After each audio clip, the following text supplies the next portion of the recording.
다윗이 블레셋 사람을 쳐 죽이고 군인들과 함께 돌아올 때에 이스라엘의 모든 성읍에서 여인들이 소구와 꽹과리를 들고 나와서 노래하고 춤추고 환원성을 지르면서 사울 왕을 환영하였다. 이때에 여인들이 춤을 추면서 노래를 불렀다. 사울은 수천 명을 죽이고 다윗은 수만 명을 죽였다. 이 말에 사울은 몹시 언짢았다. 생각할수록 화가 치밀어 올랐다. 사람들이 다윗에게는 수만 명을 돌리고 나에게는 수천 명만을 돌렸으니 이제 그에게 돌아갈 것은 이 왕의 자리밖에 없겠군 하고 투덜거렸다. 그날부터 사울은 다윗을 시기하고 의심하기 시작하였다. 바로 그 다음 날 하나님이 보내신 악한 영이 사울에게 내리덮치자 사울은 궁궐에서 미친 듯이 헛소리를 질렀다. 다윗은 여느 날과 같이 수금을 탔다. 그때 사울은 창을 가지고 있었는데 그가 갑자기 다윗을 벽에 박아버리겠다고 하면서 다윗에게 창을 던졌다. 다윗은 사울 앞에서 2번이나 몸을 피하였다. 주님께서 자기를 떠나 다윗과 함께 계시는 것을 안 사울은 다윗이 두려워졌다. 그리하여 사울은 다윗을 천부장으로 임명하여 자기 곁에서 떠나게 하였다. 다윗은 부대를 이끌고 출전하였다. 주님께서 그와 함께 계셨기 때문에 어디를 가든지 그는 항상 이겼다. 다윗이 이렇게 큰 승리를 거두니 사울은 그것을 보고 다윗을 매우 두려워하였다. 그러나 온 이스라엘과 유다는 다윗이 늘 앞장서서 싸움터에 나가는 것을 보고 모두 그를 좋아하였다. 아멘. 하나님 말씀입니다. 아멘. 하나님 말씀입니다. 오늘 다윗 하늘까지 날아라 David Fly to the Sky라는 제목으로 이제 7번째 다윗의 이야기를 우리 함께 나누게 되는데 오늘 말씀은 어떤 사건도 아니고 그의 일상을 이렇게 뚝 잘라서 보여주는 것 같은 그런 설명이 좀 있는 그런 부분입니다. 그런데 저는 이 부분이 일상적인 일이고 다윗에게 있어서는 굉장히 가까운 삶의 일이지만 다윗이 왕으로 준비되고 다윗이 나중에 하나님의 사람으로 쓰임 받게 될 때 절대로 뺄 수 없는 굉장히 중요한 과정이라고 생각합니다. 우리가 보통 청년의 때 많은 계획을 가지고 수고할 때 간과하기 쉬운 것이 무엇이냐면 날마다 계속되는 일상의 성실함의 열매가 얼마나 귀한 것인지를 자꾸 잊어버려요. 우리가 한 걸음 나아가면 그 걸음으로 인해서 믿음의 놀라운 열매들이 분명히 일어나는데 보통 그 열매들이 아주 도약이 일어나듯이 확 이렇게 일어난다고 생각을 하지만 실제로 하나님을 향하여서 우리가 선교를 할 때에도 그렇게 멀리 가서 선교하는 것도 너무 중요한 일이지만 그것만큼이나 너무 놀라운 것은 주님께서 내게 그 마음을 주셨을 때 그 꿈을 실제화시키기 위해서 날마다 내가 흘리는 열정, 내가 날마다 붙잡고 있는 성실함, 그게 진짜 중요하거든요. 그래서 다윗이 골리앗을 넘어뜨리고 승리했던 놀라운 은혜 진짜 귀하지만 우리가 계속 잊지 말아야 될 것이 그가 그런 일을 위해서 흘렸던 이 물인매 던지는 연습을 했던 일상, 그리고 곰을 쫓아내고 맹수에게 달려들었던 일상의 용기, 그것의 집적체, 계속 집합체, 그게 이기게 되는 놀라운 은혜인데 똑같은 마음으로 오늘 이렇게 보실 때 저는 이 제목을 하나님께서 당신의 계획을 이루어 가실 때, 하나님이 계획을 이루어 가실 때 보여지는 아주 일상적이지만 우리에게도 꼭 적용이 되는 믿음의 틀이 있다라고 적용을 하고 같이 좀 말씀을 보고 싶어요. 여러분들은 지금까지 여러분들이 겪으면서 가장 어려운 일들이 어떤 일이 생각이 나십니까? 어려운 일 하면 저는 지금 그런 글이 쓴 지 거의 30년이 가깝게 됐지만 30년까지는 아니고 제가 나이가 그렇게 많지 않기 때문에 20년? 그보다 조금 고등학교 졸업하고 그때 저희 아버지가 참 어려운 일을 겪으셨을 때가 이제 기억이 나요. 아버지께서 제 앞에서 참 민망한 일을 이렇게 당하셨는데 제가 고3 고등학교를 졸업할 즈음에 그 모습을 이렇게 보면서 제 마음속에 아주 큰 상처가 됐었어요. 그리고 그 일로 인하여서 부끄럽지만 저는 교회도 좀 오랫동안 안 다니고 그랬던 것 같아요. 마음에 너무 큰 상처가 있어서 너무 아프기도 하고 힘들기도 하고, 그래서 비교적 20살이 들어가는 그때가 어린 나이인데도 그때 기억이 꽤 오랫동안 갔던 것 같아요. 어렵고 힘든 일 하면 그때 그 시절에 있었던 마음에 너무 힘들었던 때가 생각이 나요. 또 어려운 일 뭐가 있나 이렇게 생각해 보면 군대 가기 위해서 준비할 때 등록금 없어서 학교에서 이제 전화 받고 차기룡 학생 내일까지 등록금만 내면 제적입니다. 이제 학적과에서 그런 연락 받고 바로 다음날 이제 휴학했거든요. 그리고 이제 원래는 군대 갈 때까지 학기를 마칠 수 있었지만 등록금이 없었기 때문에 대학교를 이제 휴학하는 상황에 있었는데 그날 그 휴학계 내고 친한 친구랑 산에 올라가서 제가 다니던 학교에 청송대라는 그런 야외 공터, 공원 이런 데가 있었는데 하늘 보고 둘이 넋놓고 하늘 보고 울었던 기억이 나요. 너무 억울해서 진짜 놔둬야 간다. 이 젊은 인생을 어떻게 보내야 되나 억울하더라고요. 열심히 살고 싶었는데 당신의 등록금도 많이 벌고 그랬었는데 또 어려운 일 생각해 보면 아버지가 뇌출혈로 이렇게 쓰러지셨을 때 어떻게 해야 될지 모를 때 그런데 의외로 또 어려운 일 생각해 보면 공부하는데 너무 쫄려가지고 마음에 너무 막 쫄려가지고 막 그 수업 준비하는데 힘들고 화장실 자주 다니고 심지어 발표 준비하다가 도망가던 거 그런 것도 생각이 나요. 화장실 이렇게 막 가다가 발표를 해야 되는데 너무 막 이게 스트레스가 쌓이니까 도망갔던 기억도 나요. 진짜 무책임하죠. 지금 생각해 보면 힘든 거 가만히 생각해 보면 더벅 의외의 자리에서 여전히 기억에 남는 것들이 참 많죠. 다윗에게는 어떤 일이 있었을까? 여러분, 다윗에게는 어떤 일이 있었을까? 그걸 한번 이렇게 생각해 보고 그 중에서 꽤 중요한 문제들이 오늘 거론이 되거든요. 김미경이라는 강사분이 강의할 때 보니까 이런 이야기를 총괄적으로 하더라고요. 본인이 저보다 나이가 훨씬 더 많으신데 이분이 가만히 살다 보니 어떤 때는 좋은 일이 막 있는데 어떤 일은 진짜 나쁜 때들이 막 있더라고. 근데 나쁜 일들이 계속 나쁜 일들만 기억이 나는데 본인이 가만히 보고 나니까 어떤 때는 나쁜 일이 있고 어떤 일은 좋은 일이 있고 나쁘고 좋고 이런 일이 계속 되다 보니 시간이 1년이 지나고 3년이 지나고 5년이 지나고 10년이 지나고 나니까 나쁜 일도 있고 좋은 일도 있고 나쁜 일도 있고 좋은 일이 있어서 계속 이렇게 보니 삶이라는 게 그 사이에서 잘 균형을 이루어서 이렇게 가는 게 중요하더라. 나쁠 때 너무 나빠하지 않고 좋을 때 중심을 잡아가는 것이 너무 중요하더라. 저는 그게 오늘 다윗에게 보이는 훈련의 과정이고 하나님께서 우리에게 계획을 이루실 때 우리에게 반드시 겪어야 하는 통로라고 싶어요.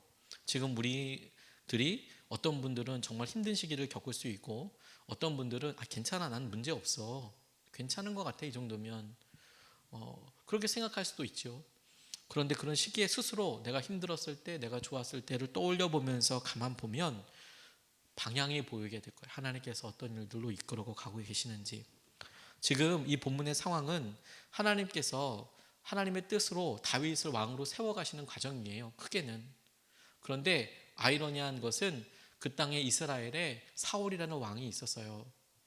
근데 하나님은 사울을 왕으로 인정하지 않으시고 다윗을 왕으로 인정하시고 세워가려고 하세요. 근데 사람들에게는 다윗은 왕으로 보이지 않고 사울이 왕으로 실제 왕이었고 왕의 지위와 행사와 영향력을 가지고 있었을 거죠.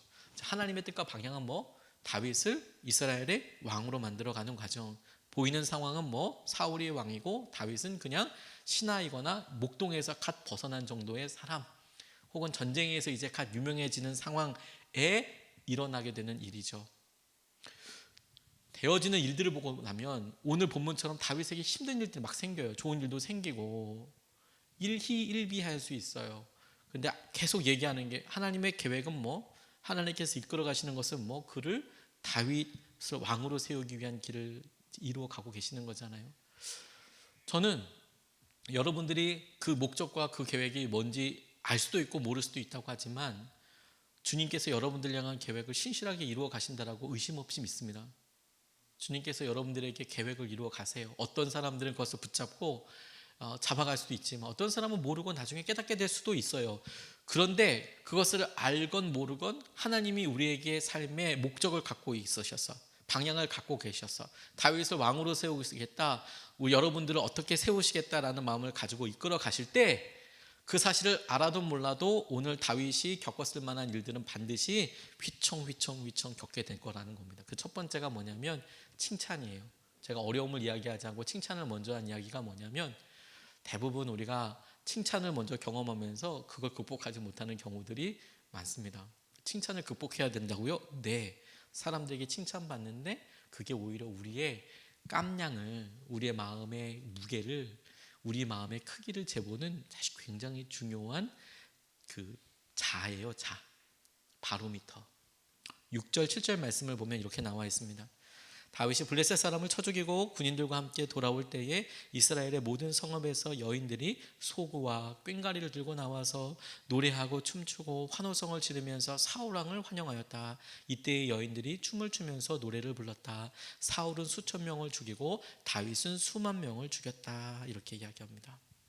액면 그대로 보면 다윗이 참 놀라운 일을 했다라는 것이죠. 실제로 골리앗을 이겼거든요. 그래서 골리앗 이긴 것 때문에 여인들이 나와서 이렇게 환영하면서 이런 일을 했다라고 이야기를 했습니다. 하지만 팩트 한번 생각해 볼까요? 진짜 팩트는 뭐였을까?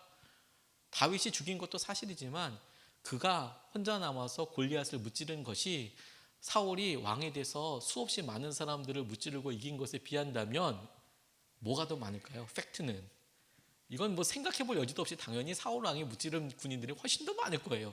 왕이었고 군대에 참대했고 참전을 많이 했고 전쟁을 했고 오랜 시간 동안 이스라엘을 다스려 왔잖아요. 그런데 다윗은 그날, 하지만 사울 왕과 사울 왕의 군대가 두려움에 있을 그 순간에 하나님의 이름을 위하여 나아갔더니 그것을 보고 여인들이 혹은 백성들이 나와서 환호성을 부르면서 천천만만 이야기를 하는 거예요. 다윗이 죽인 사람은 수만 명이다. 그런데 사울 왕이 죽인 사람은 수천 명이다. 이렇게 비교를 하게 되는 것이죠. 자, 이 말에 이제 이후에 사울이 어떻게 반응한지를 보겠지만 다윗이 어떤지를 보는 게 중요해요. 대부분 이런 일이 들으면 너무 좋거든요. 들으면 너무 좋고 그게 우리에게 힘이 됩니다. 그리고 어떤 부분 이런 게 우리 삶의 성숙과 성장을 위해서 칭찬이 저도 꼭 필요하다고 생각해요. 어떤 사람의 인정, 지지 필요합니다. 그런데 여러분, 그 칭찬과 사람들의 인정과 지지를 우리가 받고 누리는 것은 참 좋지만 어느 순간에 내가 칭찬에 목말라 하고 사람들의 인정에 굶주리게 되는 순간, 다시 말해 우리가 하고 있는 것이 사람들의 칭찬과 사람들의 지지와 사람들의 인정에 휩쓸리는 순간 먼 이후에 우리는 다윗이 아니라 사울과 똑같은 모습이 되어 있을 거예요. 지금 다윗을 향한 칭찬과 환호를 사울도 받았다니까. 그런데 그 이후에 그 칭찬과 그 환호가 나 아닌 다른 사람 다윗에게 쏠리게 됐을 때 사울이 느끼는 두려움, 그게 지금 다윗이 느끼고 있는 상황과 형편과 다르지 않다는 겁니다. 그 칭찬을 보면서 우리가 생각해야 될 게 뭐냐면 내가 뭘 보고 뭘 의지하고 뭘 살아야하는가 하는 겁니다. 왜냐하면 우리가 교만해질 수 있거든요. 사람들의 의견 때문에. 우리가 정말 힘들게 하는데 이거 교만하기 때문이에요. 우리가 정말 힘들 때. 그런데 그 교만이라는 것을 우리가 사람들 앞에서 잘난 척하는 거라고 생각해요. 교만은 그렇게 보이는 것만이 아닙니다. 교만은 오히려 안에 깊이 숨어져 있는 경우들이 많아요. 어떤 경우냐? 교만은 자기에게 주어진 일이 당연하다고 생각하는 거예요. 어느 순간에 나 이 정도는 해도 돼. 나 이 정도는 해도 된다. 그게 해도 된다고 하니까 자기를 무시한다고 하는 사람들 막 뺨을 날리기도 하고, 나 이 정도는 해도 돼. 내가 내 돈 내는 거니까 이 돈에 얽혀져 있는 어떤 어떤 손님을 하는 그런 분들에 대해서 내가 함부로 말해도 되고 반말해도 되고, 나는 돈을 내니까 이 정도 해도 돼. 우리가 소위 그런 일들을 이제 갑질이라고 이야기하죠. 근데 그 일을 당하는 사람은 너무 힘들고 너무 모멸감이 느끼는데 그 일을 하는 사람들은 나는 이 정도 해도 돼. 근데 그걸 정상적인 눈으로 이렇게 보면 나쁜 사람이죠, 그거. 그렇지? 그리고 그런 거 교만하다고 이야기할 거예요. 근데 본인은 억울해. 나는 돈 냈는데, 내가 이것을 위해서 수백만 원, 수천만 원 썼는데 내가 이것도 못해? 라고 이야기하는 것이 옳지 않습니다. 우리가 봤을 때 그게 옳지 않아요. 그럼에도 불구하고 본인은 그걸 옳다고 생각하는 그런 일을 하게 되죠. 그걸 왜 옳다고 생각해요? 어느 순간에 자기 삶에 당연한 게 너무 많아져요. 내가 돈이 있으면, 내가 지위가 있으면, 내가 사람들에게 유명하면 내가 그런 일을 해도 된다라고 생각하는 게 그게 교만이에요. 그게 교만이 아주 은근히 난 의외로 요즘은 관계상 우리가 막 잘난 척하면 왕따 당합니다. 잘 못해요. 근데 진짜 숨어져 있는 교만은 그렇게 되는 경우들이 많이 있어요. 사람들이 칭찬하잖아요. 그럼 어느 순간에 내가 그렇게 칭찬을 듣고 사람들에게 그렇게 인정을 받고 이 사람에게 이런 말을 듣는 것을 당연하게 생각하게 되는 그게 조심해야 한다는 거예요. 사울이 그래서 망했다니까요. 사울이 그래서 다윗에게 똑같은 지금 이렇게 칭찬과 한화성이 떨어질 때는 어떤 가치가 있는 건 아니에요. 가치가 뭐 좋다, 나쁘다, 선하다, 악하다 이렇게 판단할 수는 없어요. 이건 그 자체로 그냥 뭐 반응이죠, 반응. 근데 그 반응에 우리가 어떻게 준비되느냐, 이건 정말 중요한 거예요. 유기성 목사님이 본인이 교만했던 것을 갖다가 한번 이렇게 재미있게 이야기하신 적이 있어요. 이분이 젊었을 때, 지금은 나이가 많이 드시죠. 젊었을 때 설교를 많이 이렇게 자기한테 요청이 오더라는 거예요, 외부로. 그러니까 내심 이건 본인이 얘기한 겁니다. 제가 그러니까 한 게 아니에요. 본인이 얘기할 때 좀 민망하거든요. 내가 설교를 꽤 잘하는가 보다 이렇게 생각을 하셨대요. 본인이 내가 설교를 꽤 잘해서 이런가 보다. 왜냐하면 집회를 많이 나가니까, 대형 집회도 나가고 뭐 청년 집회도 나가고 큰 교회에서 부흥회도 인도하고 그런 일들이 많이 있으니까 내가 설교를 좀 잘하는가 보다. 조금 말은 못해도 내가 좀 설교를 잘하나 보다. 그러니까 내가 부흥회 가지. 당연하게 생각을 했다는 거예요. 그런데 한 번은 교회에 할아버지 한 분이 전도를 받으셔서 나오셨대요. 할아버지 한 분이. 좋은 일이죠. 그런데 이분이 새벽 기도회도 있다고, 그런 이야기를 처음 신앙생활 하시는 분인데 이렇게 듣고 교회 처음 나오신 분이 새벽 기도회부터 나오는 거예요. 딱히 딴 일도 할 게 없고 이 할배께서 일단 새벽 예배를 간다? 그리고 새벽 예배를 오신 거야. 그거 너무 좋죠. 거기까지는 일단 좋아. 근데 맨 앞자리에 앉아. 거기까지도 너무 좋아. 맨 앞에 앉아주시면 설교하는 사람들은 되게 좋거든요. 맨 앞에 앉아. 너무 좋아. 근데 설교를 하려고 유 목사님이 강단에 딱 서면 그때부터 소리가 날 만큼 크게 하품을 하시는 거예요. 맨 앞에서. 한 번 아니고 그냥 막 릴레이로 메아리로 계속 이렇게 하시다가, 충격적으로 새벽 예배는 길게 하지 않거든요. 새벽 설교는. 왜냐하면 서로가 다 민망한 시간이잖아요. 그런데 그렇게 하품 몇 번 하시고 그냥 딥슬립 모드로 들어가시는 거예요. 그러면 딥슬립 모드로 들어가셔서 그냥 딥슬립 모드면 좋은데, 이분이 그냥 주무시는 게 아니라 코를 고시는 거예요. 교회 맨 앞자리 새벽 예배 오셔가지고 코를 그렇게 고시더래요. 근데 설교를 하는 이 유기성 목사님도 의식이 되는 거예요. 사실 웬만큼 집회를 하고 그러면 애들이 좀 왔다 갔다 하거나 조금 소란해도 그냥 끌고 갈 수 있는 힘이 좀 있거든요. 그 분위기를. 근데 감당이 안 되는 거야. 코 고는 소리가 너무 선명하고, 이 한 번이 아니고 두 번 아니고 날마다 그러니까 너무 어려운 거죠. 맨 앞자리에서. 와, 그래서 이분이 유 목사님이 하다 안 되니까 옆에 계신 교우한테 좀 깨워달라고 소리 좀 안 나게 좀 깨워달라고. 당시만 해도 실시간 방송을 안 했으니까 그게 될 거예요. 저 실시간 방송에서 물도 못 먹는데 좀 깨워주세요. 그래서 이제 가서 이제 할아버지 좀 일어나세요. 그럼 다시 하고 이제 또 주무시는 거예요. 마음이 막 너무 자존심 상하고 힘들고. 그런데 가만히 보니까 그 할아버지에게 감동과 은혜를 주지 못해 설교 시간에 깨어있게 못하는 내 설교의 능력을 절실하게 깨달았대요. 내가 이분 하나 깨우게 할 수 없구나. 이 새벽에 이 할아버지 한 분, 하나님께서 자기를 다루시는구나, 그걸 알았대요. 하나님, 그렇습니다. 제 자신이 정말 아무것도 할 수 없습니다. 그러고 보니까 이분이 하나님께서 보내신 천사처럼 보이더래요. 하나님, 너 교만하지 말라고 이렇게 보내셨구나. 근데 신기한 건 그걸 깨닫고 나니까 하나님 앞에 회개하고 난 다음부터 그분이 안 오시더래요. 새벽에 새벽 예배 안 나오시는 걸 좋다고 이야기할 수는 없겠지만, 유기성 목사님으로서는 시험과 연단의 한 고비를 넘어선 것이죠. 내가 설교를 잘하는 게 아니구나. 주님이 하시는 거구나. 이 할아버지가 이제 아주 적나라하게 보여주시는 거죠. 당연한 거 없어요.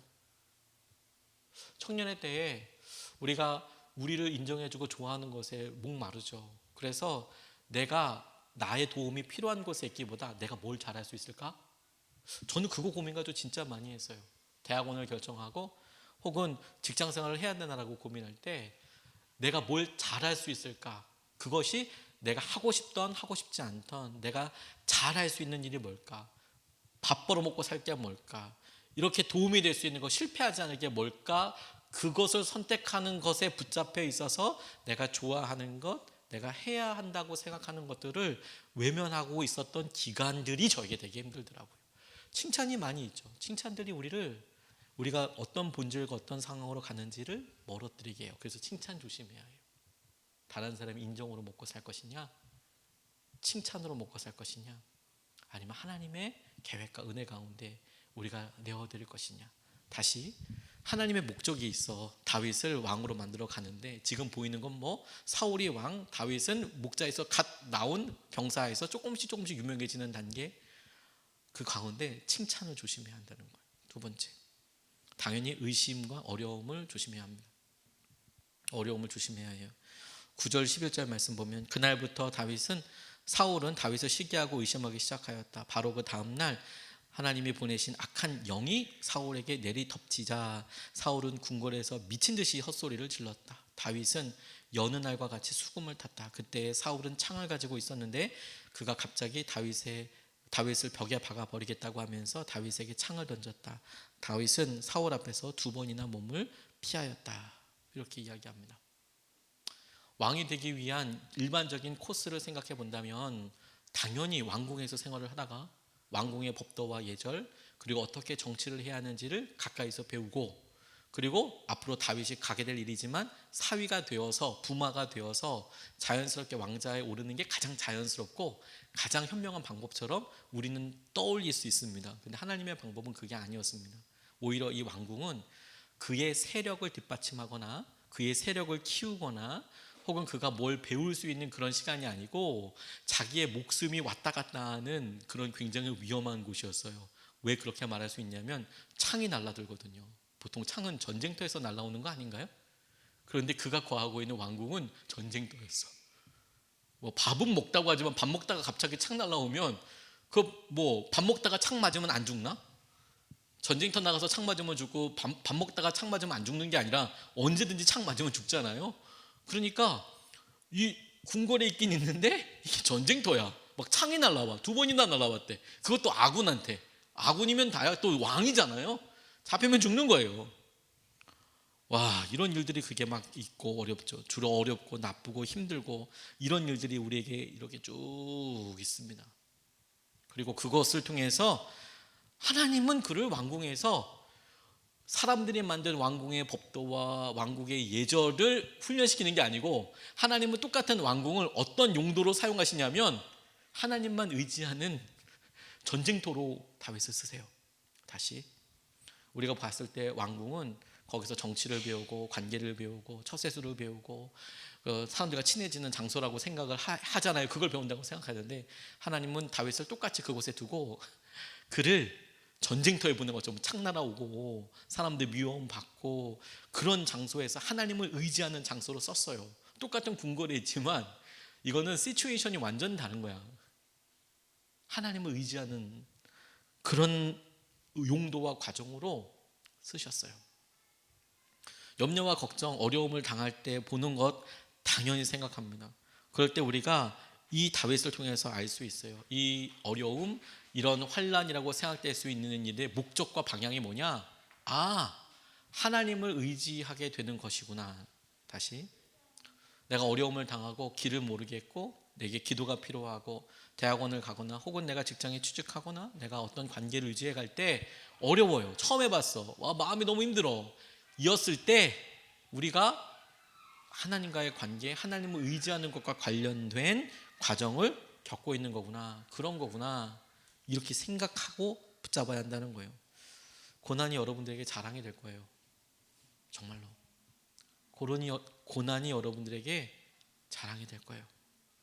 청년의 때에 그것밖에 자랑이 없어요. 엄청 잘 되고 뭐 엄청 큰 거, 이거는 사람마다 다 다르더라고요. 제가 짧지만 여러 사람들, 다양한 사람들 만나다 보니까 고등학교 때 막연하게 갖고 있었던 선생님들이 주입해 주었던 생각이 다 틀렸다는 것을, 거의 대부분 틀렸다는 것을 알았어요. 고등학교 때 선생님들은 주로 제게 이런 말을 하셨습니다. 성공해야 한다고, 성공하면 좋은 대학을 가야 한다고. 그리고 그거는 순전히 저희들을 위한 말이었을 거라고 저는 생각해요. 왜냐 그때 당시에 고등학생으로서 선택할 수 있는 방법은 뭐 많지 않았거든요. 그러니까 당연히 공부를 해야 되니까 그렇게 얘기해 주신 거예요. 다만 문제가 뭐냐면 고등학생들은 그걸 별로 비판할 수 있는, 알아들을 수 있는 말을 없고 진짜 공부만 하고 그렇게 가면 되잖아요. 저희 어머니가 저한테 누누이 말씀하셨어요. 대학교 들어가면 여자친구들이 막 줄을 서서 기다린다는 거예요. 야, 네가 학교 대학 들어가면 여자들이 줄을 서서 기다린다고. 대표적인 거짓말이죠. 제가 번호표 받고 많은 사람들 옆에서 이렇게 뒤에 서 있고 그랬어요. 누가 제 옆에 서겠어요? 사람이 없어요. 여자들 뭐 아무도 나한테 관심 가져주지 않아. 내가 관심 갖고 따라다녀야지.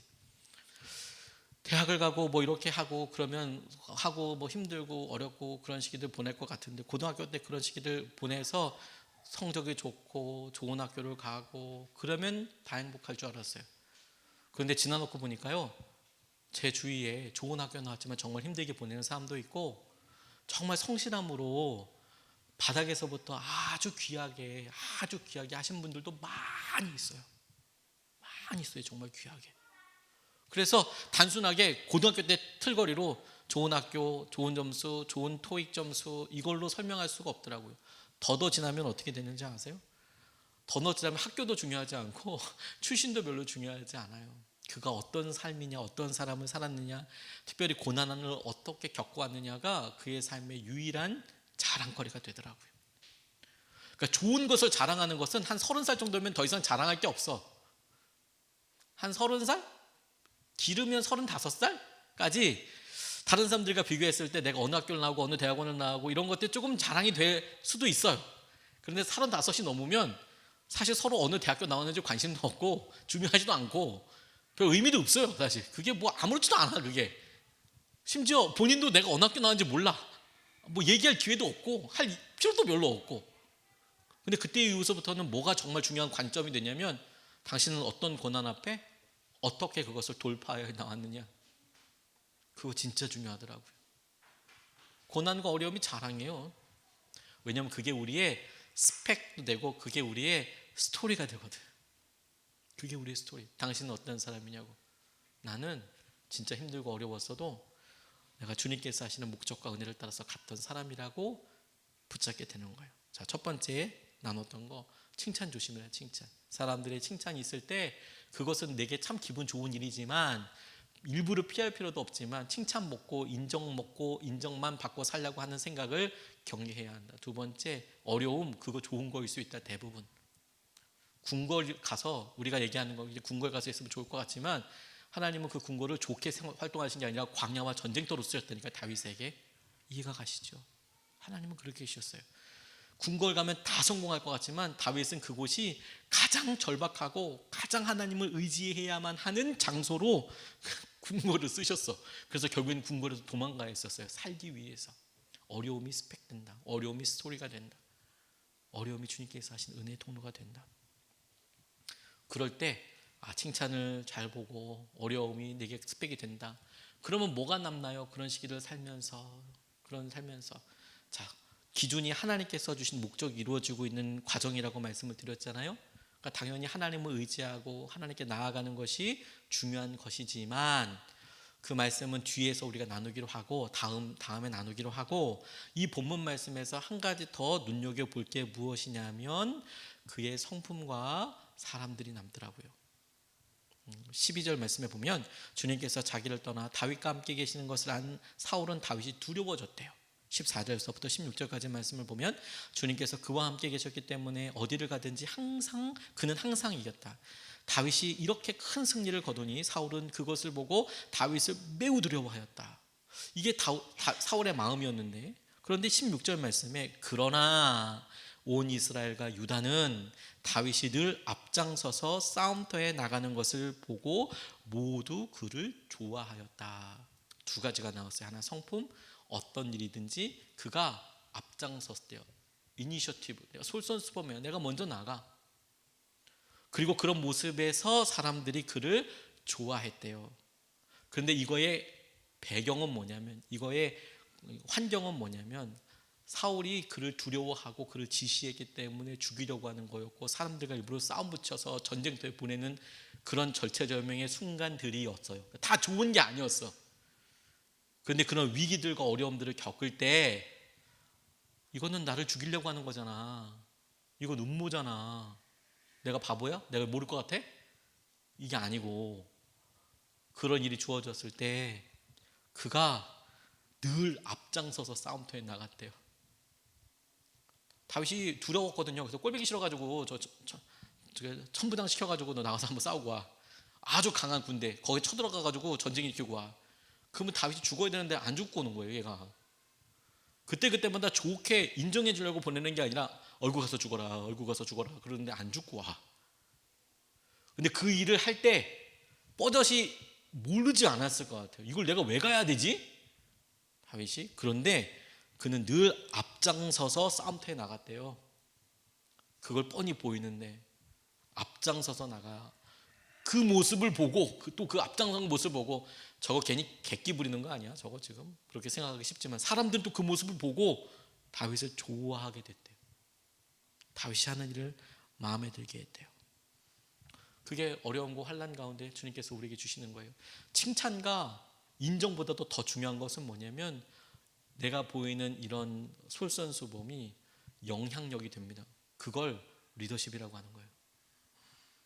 그걸 리더십이라고 해요. 내가 뭘 돈으로 구워 삶아가지고 가는 게 리더십이 아니라 내가 끊임없이 하는 것을 보고 사람들이 그것을 인정해줘요. 그것을 좋다고 봐줘요. 그게 리더십이에요. 그게 사람들에게 영향력을 주는 거예요. 어려움과 고난 가운데 뭐가 생겨요? 솔선수범을 통해서 그에게 리더십이 생겨요. 리더십이. 좋은 영향력. 제가 참 좋아하고 제가 같은 시기를 살았다는 것만으로도 참 되게 마음이 따뜻해지는 분이 계세요. 돌아가셨어요. 안수연이라는 분인데 저랑 학번 차이도 별로 나지 않아요. 그리고 심지어 동네도 비슷한 곳에 살았던 것처럼 여겨져요. 이분은 고대, 의대 다녔어요. 제가 고대 근처 살았거든요. 뭐 이분은 아는 건 아니고 제가 고대를 다닌 것도 아니에요. 저는 그냥 고대 근처 주민, 지역 주민. 어쨌든 같이 그 나와바리 살았으니까 그렇죠. 같은 우리 성북구 주민 같이 있었는데 안수현 씨가 성북구 안 살았을 수 있겠다. 하지만 학교에 있었을 테니까 난 성북구 구민. 뭐 이렇게 또 이렇게 연결해서 대충 생각하는 거죠. 그런데 이분이 고대 의대 다녔는데 교회는 영락교회를 다녔습니다. 그런데 아주 신실한 기독교인이었어요. 환자들에게 친절했고요. 친절하면 한 가지 흠이 뭐냐면 엄청 바빠지고 엄청 피곤해진다는 겁니다. 얘기해 주려면 시간은 다 똑같이 24시간이고 해야 될 일도 똑같은데 그걸 사람들에게 조금 더 시간을 주려면 자기가 자는 시간을 줄이는 수밖에 없어요. 공부 시간을 줄이든지. 2000년에 의학 분협이 있을 때 전국의 의사들 다 파업했는데 이 안수연이라는 사람이 레지던트 때 그때가 제일 바쁠 때거든요. 병원을 지켰어요. 환자들 돌봤어요. 이유가 딱 하나였어요. 주위의 선배들이랑 동료들이 다 욕했대요. 이 기회주의자라고. 너 혼자 살라하지.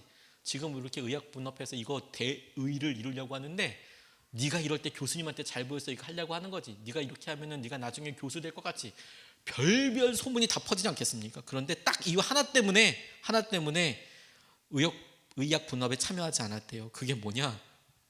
환자들 때문에. 뭐라 얘기하든지 간에 환자들 때문에.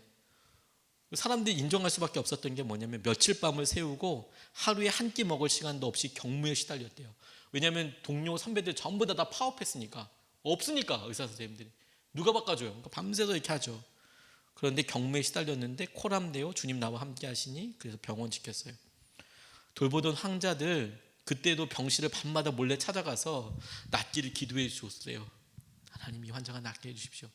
다시 이거는 의사의 복무가 아니죠. 이거는 목사가 할 일이잖아요.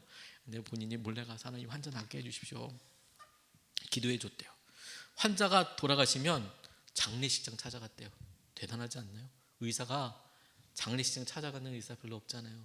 자기 책임 모면하는데 막 그런데 찾아가서 유족들을 위로하고 그랬대요.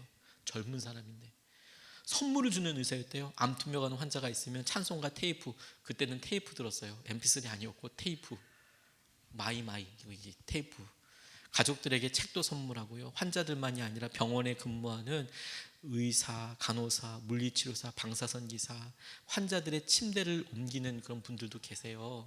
힘이 좋으신 분들, 구두 닦는 아저씨, 매점 아주머니, 이런 분들에게 이 안수연이라는 의사가, 젊은 의사가, 이제 학생 의사가 보일 때마다 선물하고 겸손하게 인사하고 계속 그러더라는 거예요. 한 번은 돈이 없는 조선족 할아버지의 검사비를 대납해 주기도 하고. 참고로 레지던트 그 월급은 그렇게 많지 않아요. 나중에 이제 교수가 돼야지 많아지는 거지, 레지던트들은 돈을 거의 안 받고 별로 이렇게 부자가 아닙니다.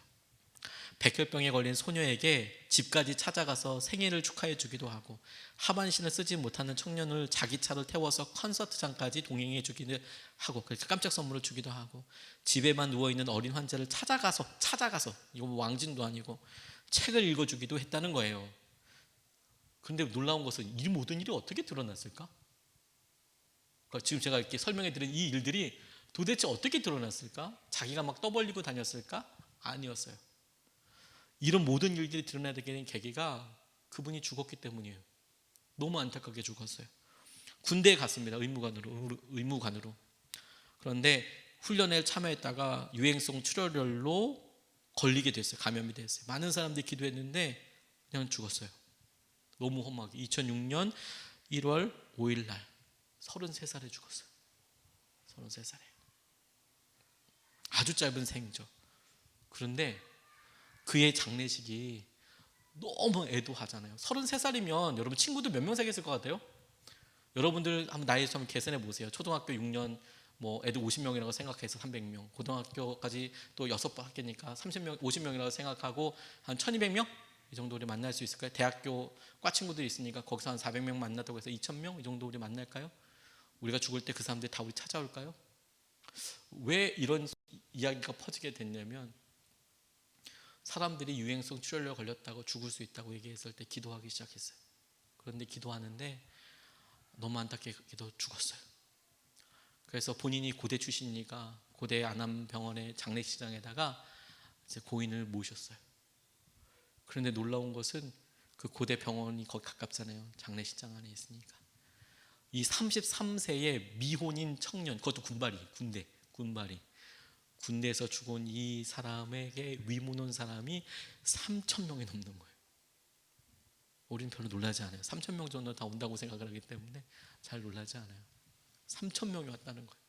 근데 3,000명이 와서 하나같이 뭐 얘기하냐면, 구두 닦다가 고대에서 구두 닦다가 오신 분이 이 선생님이 나한테 그렇게 해줬다고. 매점 아줌마가 와서 구두 닦기 아저씨랑 친한데 맨날 보니까 자기도 여기 왔냐고, 왜 왔냐고 자기들이 막 이런 얘기를 하는 거예요. 그 얘기를 옆에 있는 교수님들이 들어요. 선배 후배들이 들어요. 교회 형이랑 누나들이, 동생들이 그걸 듣는 거예요. 아유, 수현이 형이 그런 일도 했어요. 자기 집에 콘서트 왔던 그 부모가 애는 죽었고 와서 우리 안수현 선생님 돌아가셨다고 거기 와가지고 부모님 손잡고 고맙다고, 그는 진짜 고마운 의사였다고 그렇게 와서 인사해 주는 거예요. 그러니까 부모들이 외롭지가 않은 거예요. 아들을 보냈는데 외롭지가 않아.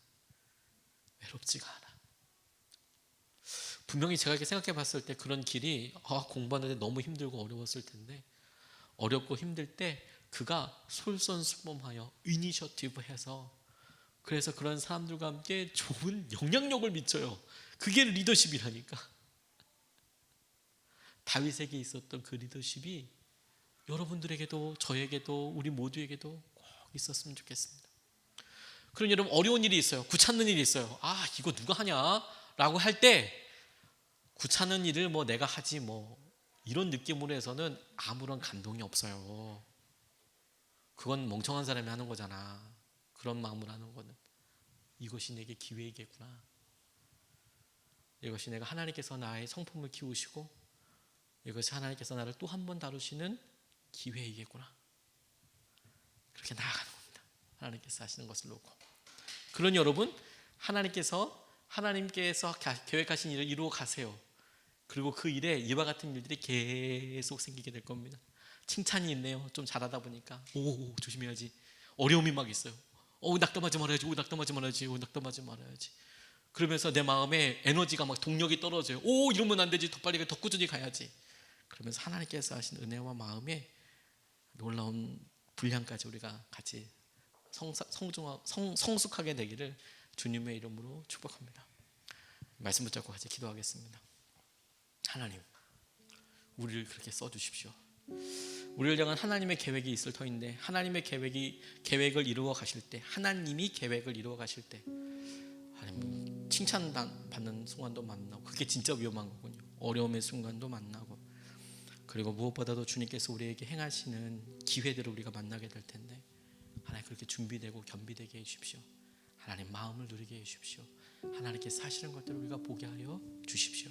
우리 말씀 붙잡고 함께 같이 기도하시겠습니다.